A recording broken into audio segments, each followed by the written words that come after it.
লক্ষ্মীপুরে পৌর শহরে ডোবা থেকে এক অজ্ঞাত যুবকের অর্ধগলিত লাশ উদ্ধার করেছে পুলিশ।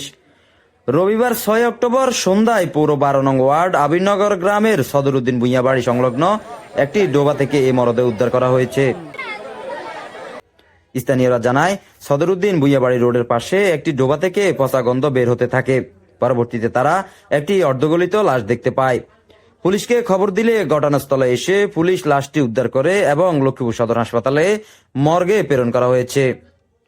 লক্ষ্মীপুর সদর মডেল থানার অফিসার ইনচার্জ মোহাম্মদ আব্দুল মুন্নাফ বলেন, অর্ধগলিত এক যুবকের লাশ উদ্ধার করা হয়েছে, তবে পরিচয় পাওয়া যায়নি।